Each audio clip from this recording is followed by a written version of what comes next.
Welcome to the Institute. The IMF meetings are now behind us, and so we turn to a topic that's related to things that were discussed over the weekend, but separate from them, the issue of sovereign wealth funds. As many of you know, Ted Truman here at the Institute has been working assiduously and I think with great impact on this topic for several years, having done a number of earlier and shorter pieces on components of the sovereign wealth fund topic.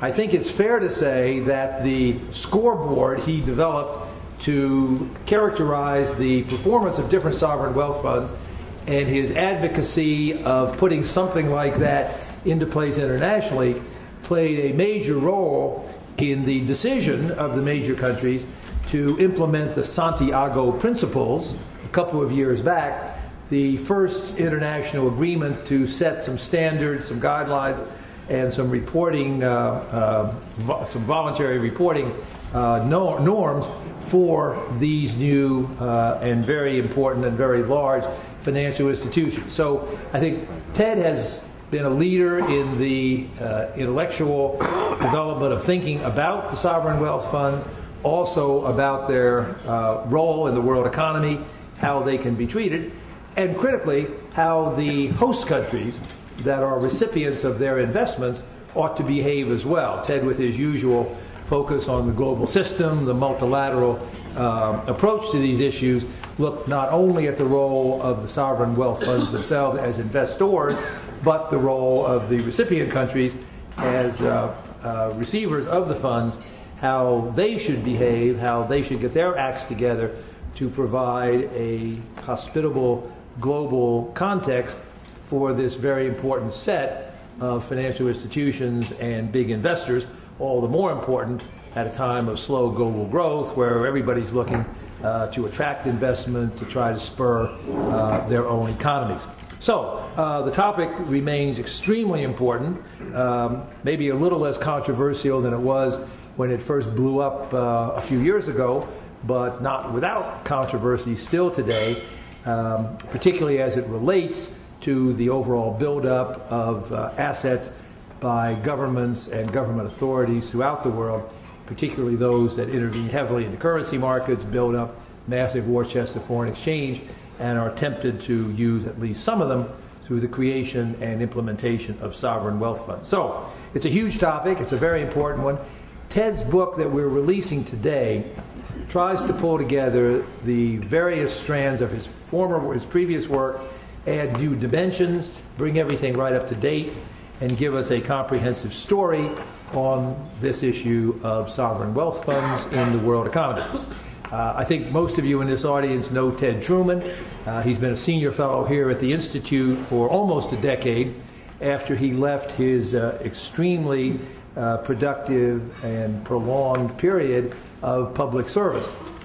Ted headed the international division at the Federal Reserve Board for over 20 years, serving as the chief advisor on international issues to both Paul Volcker and Alan Greenspan. There were lots of crises in those years, and so Ted had lots of experience dealing with the problems of the day. He then moved in his last 2 years to the Treasury, where he had more crises in the late 1990s. He was Assistant Secretary for International Affairs and concluded his very distinguished government career at that time. In addition to being a senior fellow at the Institute, he now teaches at both Amherst and Williams. One thinks of those as competitors, but Ted, with his usual talent at forging consensus, compromise, and cooperation, teaches at both and gives them at least one positive link to each other. It's been great to have Ted here at the Institute with us now, as I say, for almost a decade, particularly to lead the thinking and policy formulation on sovereign wealth funds, and we look forward to hearing his update and comprehensive overview at this point. Dr. Truman.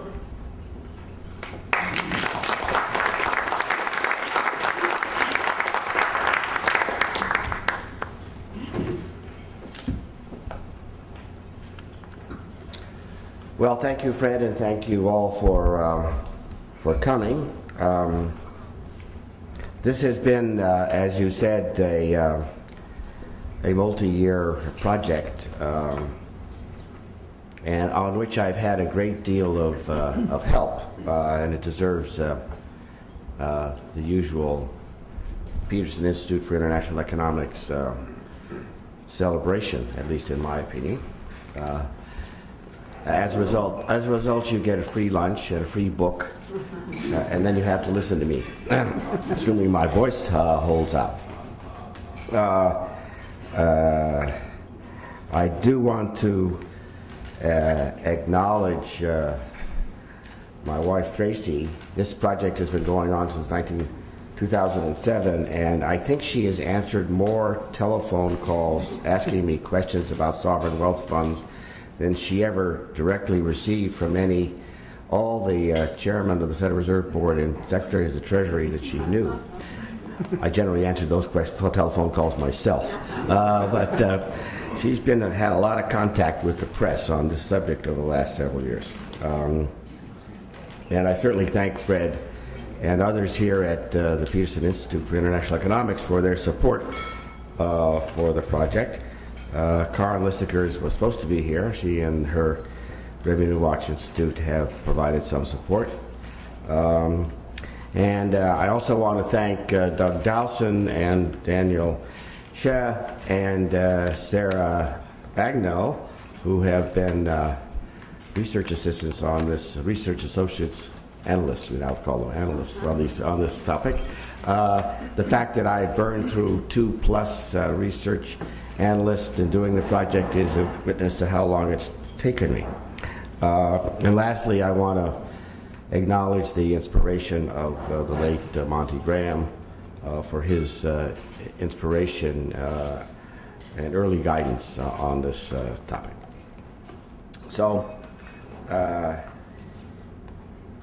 we're going to sovereign wealth funds, and I guess I've done that already. We've gone to 2 slides. So, oops.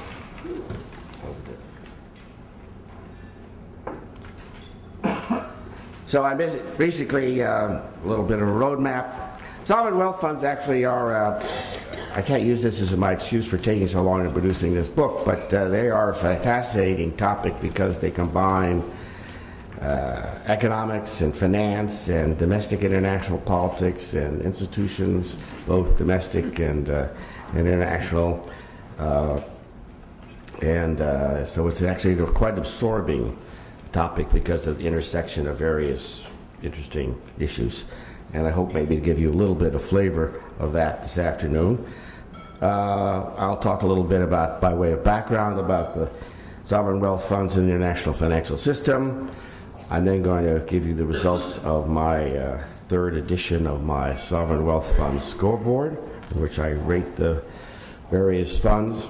I'll then compare and contrast the scoreboard results with the Santiago Principles, give you an evaluation, good start. Talk a little bit about the disappointing host country responses to them, and then some conclusions and recommendations, as is appropriate for something that's sponsored by a think tank.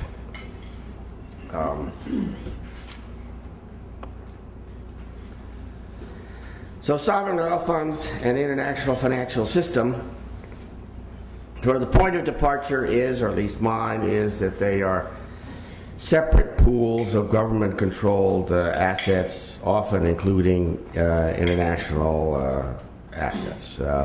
If it wasn't for the international assets, we probably wouldn't be that interested in them. They would be interesting economically, but not sort of as much globally. You need to have them somehow separated from other assets in order to have something you can talk about. They are diverse in their origins, objectives, and investment strategies. 5 years ago, no one knew what a sovereign wealth fund was, because the term had just been coined by Andrew Rosenoff, who's here with us today.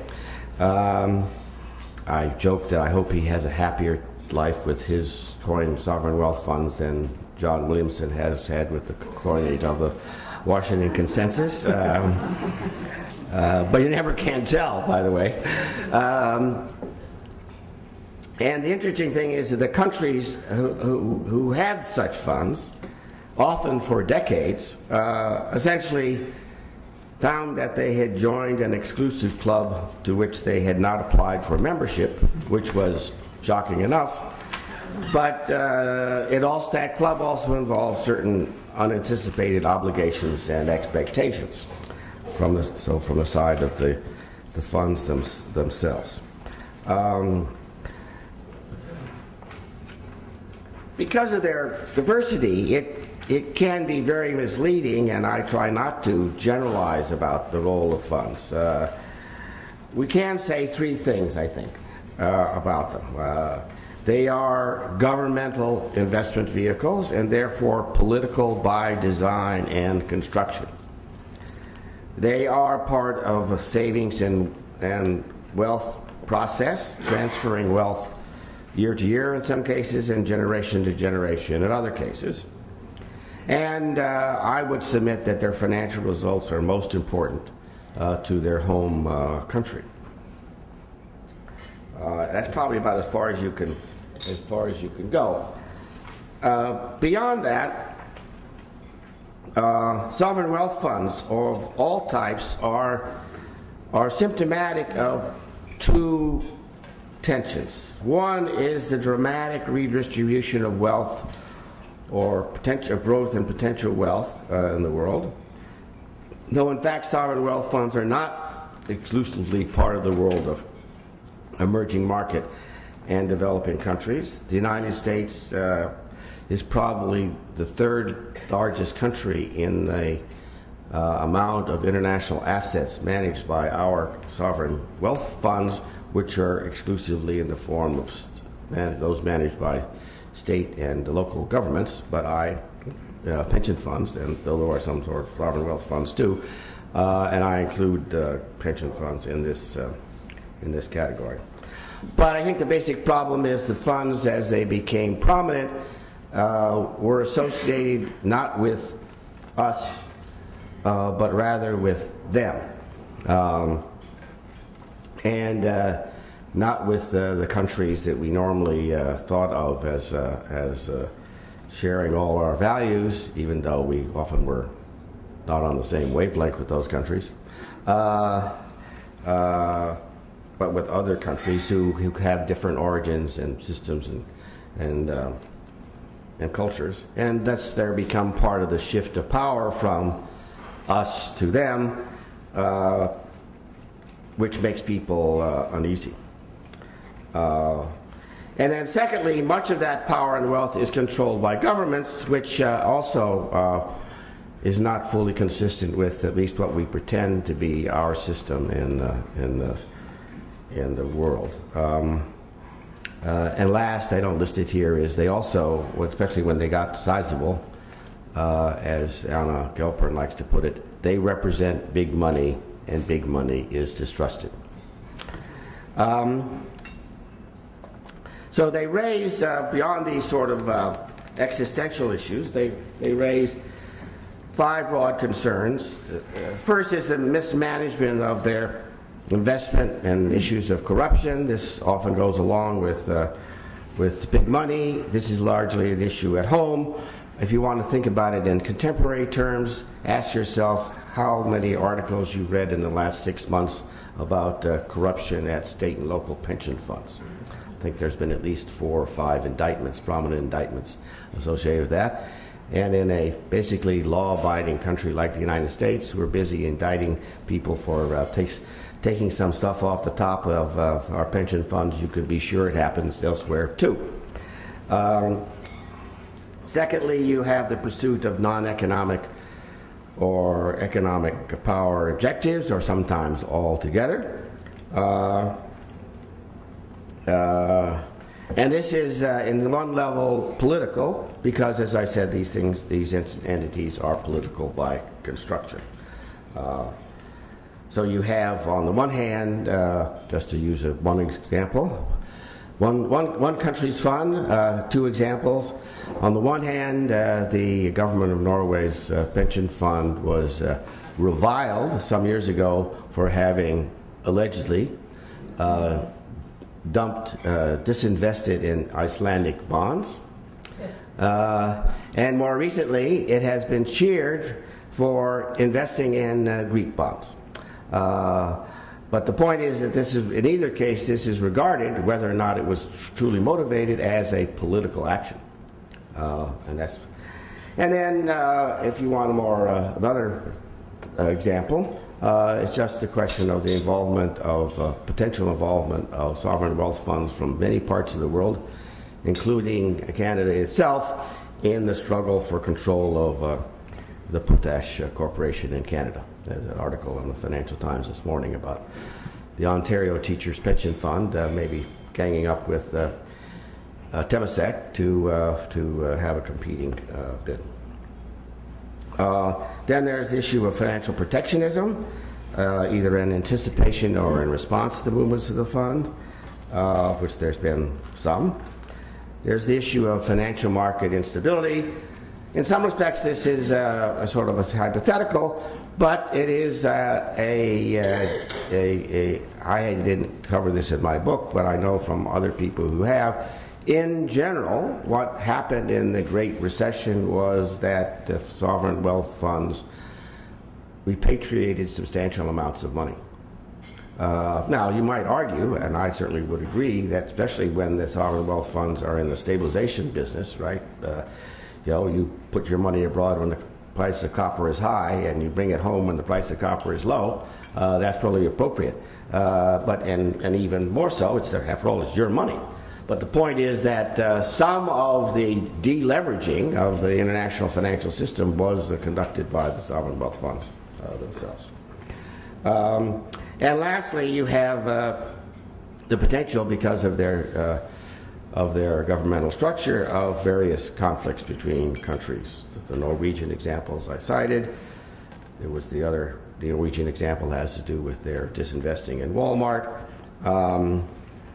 And they get somewhat athwart to when you have commercial issues regarding the regulations regarding the funds, and you have on the other side a government owner. So these tensions are certainly shared by many other government investment vehicles, foreign exchange reserves, government-controlled financial or non-financial corporations, pension funds, which I generally include with the sovereign wealth funds. But they're, in some sense, therefore, a part of a continuum of government involvement in the financial system, in the national financial system, and it's one portion of that continuum. So including some facts, including pension funds, sovereign wealth funds are actually quite small, maybe $9 trillion in global assets and $4 trillion in cross-border assets, compared with global totals for those numbers of 250 to 100 trillion. So 4% of the relevant stocks. So they're not huge, but they're maybe big individually. And the point is that non-pension sovereign wealth funds sextupled in size. One of Fred Bergson's many contributions to this study was when I wrote quadruple, and he looked at the numbers and said, "That's not a quadrupling, Ted. That's a sextupling." If he loses his day job, he can get a job as an editor. And damn good one at that. The sextupled inside from 2007 to 2002 to 7, and then there were some setbacks in 2008 and 9, like all investors, and they're back in the news, both in terms of their investments, like these stories about Canada, and there are increasing talks of half a dozen other countries who are now thinking of setting up or reinvigorating their sovereign wealth funds, whether it's China or Mongolia or Colombia or Brazil, which has set something up, or Nigeria, which is thinking about reinvigorating its structure. So they're certainly around and likely to be growing. This table gives you a sense of the 12 largest sovereign wealth funds for 9 countries, listed by the size of their international assets. the totals there at the bottom. You see the total assets. These 10 funds is almost 3.7 trillion, and almost 2.5 trillion in terms of international assets. And they comprise 40 to 60% of the totals. So it's also relevant that of these 9 countries, 7 of them are actually among the wealthier countries in the world. They're not all the ones that sort of we traditionally think of as being OECD countries, but they actually are wealthy countries. So some people sort of identify sovereign wealth funds with developing countries.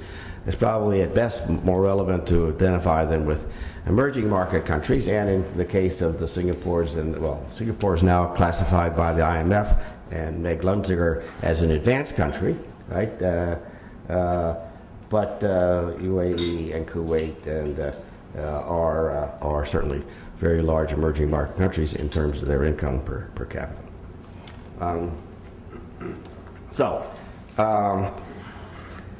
Since 2007, sovereign wealth funds have matured under the glare of international attention, big money, and a certain amount of guilt by association. As a result, the rules of the game surrounding their activities have been codified into the Santiago Principles, to which I'll come in a moment. And sovereign wealth funds now can be expected to be held to high standards in terms of their accountability and transparency at home as well as abroad. And the owners of the funds expect a degree of reciprocal responsibility from the countries in which they invest. And so I'll now investigate these issues. First, in connection with the Sovereign Wealth Fund Scoreboard. My view from the start was that, some kind of international standard in terms of transparency and accountability was better than regulation of these funds, and at least a good place to start. And to that end, as Fred mentioned, in 2007, 3 years ago, I developed a scoreboard for these funds, focusing on their structure, governance, accountability, and transparency and behavior, taking what now is 33 elements of 53 funds from 37 countries, based on systemic, regularly available public information, and at least with the criterion that tests that at least one fund scores on each element, usually more than that. So it's not my view about what they do, but what the funds themselves do and whether others do at the same time. So this next chart shows you the results of the new scoreboard. It's table 5 in the book on page 72. And you'll see that no fund scores a perfect 100. The average for all the funds that I scored is 59, 50 for the non-pension sovereign wealth funds, and the median is 64, and the weighted average is 58. So there is some sense of the median and the mean and the average are all roughly the same. The pension funds are the ones shown in red, and you can see that some non-pension sovereign wealth funds are as good, quote unquote, as the pension funds, though in general the sub-pension funds do better. And they fall into sort of 4 broad groups: 14 funds who have scores of 80 or above, 14 funds who are 30 or below, and then 25 funds in the middle. So you often read about sovereign wealth funds, they're all opaque, which would mean they would all be down at the bottom, or a few of them aren't opaque and everybody else is opaque, in which case you'd have a few at the top and all the other ones down at the bottom. This looks like a pretty even distribution to me. This next table shows you a comparison of some of the groups of funds. This is table 5.2 in the book.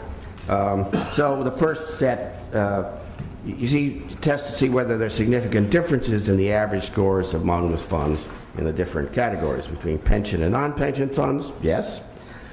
Among the non-pension funds, between those in OECD countries and those not OECD countries. Yes. Between the Middle East funds and the non-Middle East funds. Yes. But not between the non-Middle East, non-OECD countries, between the Asian and the non-Asian funds. But it's also true that the dispersion of scores is quite large within each group. So the next question is has there been any progress? So the advantage of having spent 3 years on this, plus years on this project, is we've done a scoreboard 3 times, and therefore one can look back to the 33 funds that we scored each time and see how they have, or whether they have progressed.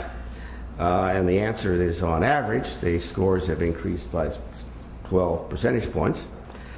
And there have been significant increases for 6 of the funds. The Singapore's GIC, the Government Investment Corporation, Mubadala in the UAE, Trinidad and Tobago's Heritage and Stabilization Fund, China's China Investment Corporation, the Korea Investment Corporation, the Alaska Fund right here in the United States, and the ADIA, the Abu Dhabi Investment Authority. It's sort of it's a late arrival. The data we used for this were as of the end of last year, but in March of this year, ADIA for the first time put out its annual report and on its website also a connection between the Santiago Principles and what it reports. And its score went from 11 as of the end of 2009 to 58. So that's that vertical line there. And my conclusion from all that is that the funds, many of the funds, have improved their performance, either because they've been under pressure to do so, be more transparent and accountable. That's a performance. Either because they've been under pressure to do that so at home or abroad, or of course since we work here at the Peterson Institute for International Economics, that they've been goaded into it by us. So then we come to the question of the collective response to the pressure and the creation of the Santiago Principles. In May, in the spring, but the first meeting was on May 1st, 2008, the International Working Group of Sovereign Wealth Funds was formed at the instigation, I think it's fair to say, of a group of 7 under the auspices of the International Monetary Fund. All this is covered in Chapter 6 of the book. And the International Working Group produced, in short order, a set of generally accepted principles and practices, or the Santiago Principles, in October of 2008, an event that was completely overwhelmed by the meltdown that was simultaneously going on. They actually finished their work in early September, and they would have been better off releasing it then, but such is the luck. It is a very good piece of work. The IMF deserves credit for facilitating. And the principles have some very positive features. In fact, 4 of the principles I incorporated into my 2009 version of my scoreboard. Almost all the large funds participated. The only one with assets of more than $100 billion that didn't is Hong Kong. The 24 Santiago Principles break out to 30 principles, because they have some sub-principles. But only 20 of them have any operational content, that, in the sense that they can be verified ex ante. So, for example, principle number 20 says, the sovereign wealth fund should not seek to take advantage of privileged or confidential information or inappropriate influence by the broader government in competing with the private sector, which is certainly a nice principle, But you never can, certainly aren't going to be able to tell ex ante whether any given fund is following that principle. And so my orientation is to ask for things that we can determine ex ante. On themselves, those 20 elements would receive on my scoreboard. Some of them are, principles cover several of my elements, so there are 25 of my elements that are covered by 33. So that's a score of 76, which implies that full performance of a sovereign wealth fund on these alone would put a sovereign wealth fund in the upper and top of the middle group on the scoreboard. The biggest weaknesses, not surprisingly, are under the transparency and accountability category of my scoreboard. The principles do not require that the fund release its size, no required information about specific investments, and no publication of audits. There are a few other things that also are not included, but those I think are the most important ones. And there's a sort of slight issue here because only 17 of the principles of the 25 are ones where they explicitly require public disclosure. So if you went down there, they would get a lower score. But as I said, 25 of the overlap with the 33 sovereign wealth fund elements, and therefore one can ask how to get some sense of how countries do on the Santiago Principles by looking at the intersection of these two groups.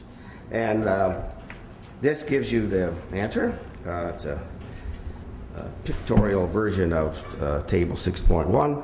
And as you see, the sovereign wealth fund score on average slightly higher on the Santiago Principles than the slightly more demanding scoreboard. The average increases only by 3 percentage points. And you're still in the same position. I think that as a whole, there's room for improvement on all of them. As shown, however, just to take a little bit back, the lower right-hand corner, the sovereign wealth funds which are members of the International Forum on Sovereign Wealth Funds, which is the successor body of the working group, they have set up their own exclusive club to promote the application of the principles. They do, on average, they do better than the rest of the sovereign wealth funds. The non-pension sovereign wealth funds. So now we come to the host country responses, which I've already indicated were a bit of in my view, a bit of a disappointment. That's me as someone who's being unnecessarily realistic there, I think. So the countries with sovereign wealth funds and the IWG and the International Forum have asked for a reciprocal response from host countries to be more open. It is interesting that many countries with sovereign wealth funds are also hosts of those funds: United States, Norway, Australia, Canada, New Zealand, etc. And then one might think that this would lead to greater tolerance of sovereign wealth fund investments. But the perception in many countries with sovereign wealth funds is that this has not been the case. There is somewhat of a resentment at what appears to be a double standard when it comes to investments. In parallel with the work of the IWG, the members of the OECD considered whether sovereign wealth funds should be subject to a special investment regime. And the good news, at least in my view, is that they decided that the existing OECD codes in this area were judged to be sufficient. We didn't need anything extra. But the bad news is nothing was done to maintain or promote open investment policies in this context.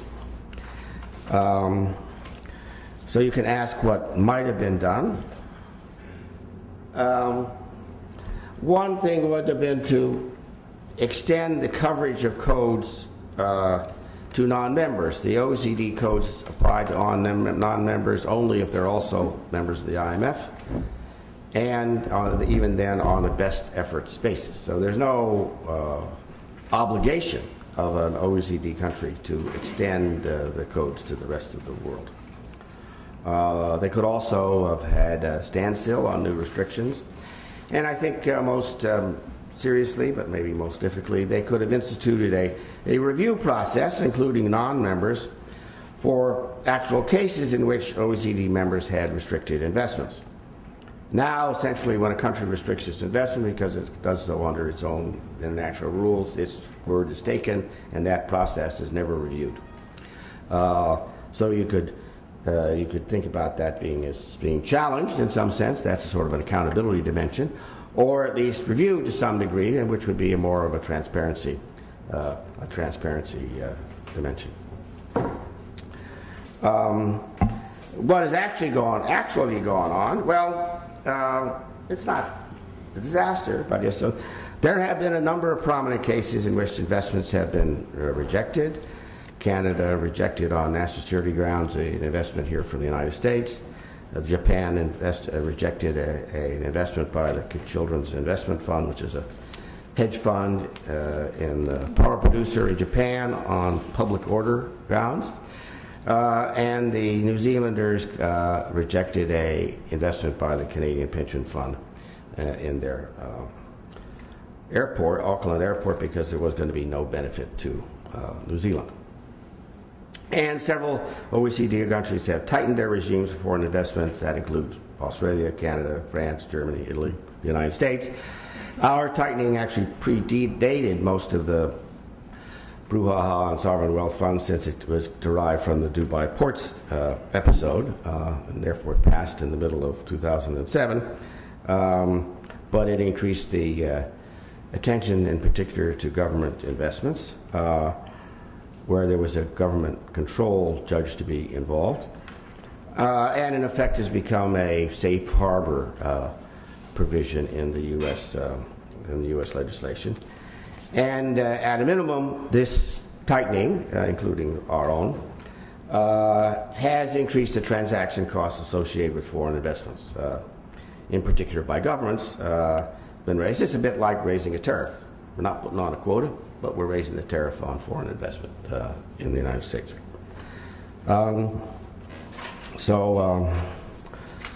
Conclusions and recommendations.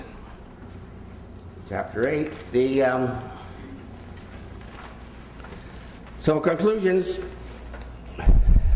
earth-shaking. Sovereign wealth funds are here to stay, and they're neither a threat in general nor salvation. It's just one more channel for recycling savings from one country to another.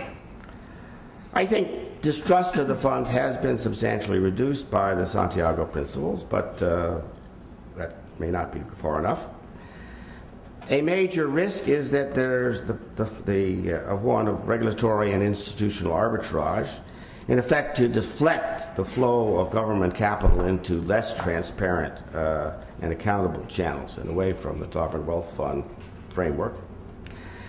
And then on the other side, there's this second risk of further increase in financial protectionism in host countries. There's a recent case, for example, in Italy, where the head of a bank was fired by his board because he accepted an investment from the Libyan Investment Authority. So what do I recommend? Well, I recommend upgrading of the Santiago Principles. They're, in terms of membership, the big countries should join, led by Hong Kong. The other relevant ones are Algeria, Brunei, Kazakhstan, and Malaysia. There's some ambiguity about whether Malaysia has joined the International Forum on Sovereign Wealth Funds, but it's not on the website, let me put it that way. Saudi Arabia needs to just fish or cut bait. It has a fund which many people consider a sovereign wealth fund, and countries like the United States, which have multiple funds, even if you leave out the pension funds, We have 4 states who have these funds. So Alaska is the fund that's associated with the process, but we have Wyoming and Arizona and New Mexico. No, Wyoming, New Mexico, and Alabama who have the same structures, so they should be presumably in some way, through at least public opinion, held to the same standards. And I think the whole process could be improved in terms of performance and in terms of improving the principles, incorporating new ones into them. It won't surprise you, secondly, that we need something on the other side. And as I said, I would particularly think it would be wise to try to create a sort of peer review process that involved outside participants. Third, I think there needs to be an increase in data and disclosure, related disclosures. Partly this is to deal with the arbitrages. Predating the Santiago Principles, you had the reserve template that was set up a decade ago. The point of that is it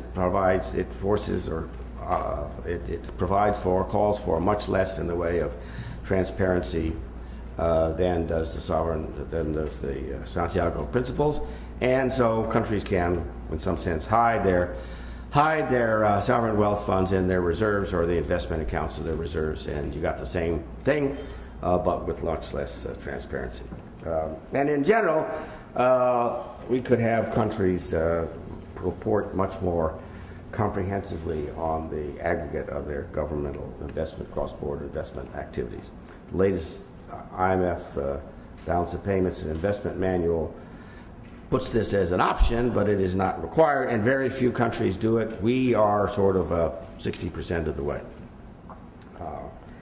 And then finally, as a long-term goal, to worry about some of these arbitrage protectionism issues, I think we need to look toward a comprehensive framework to deal with the government cross-border investments.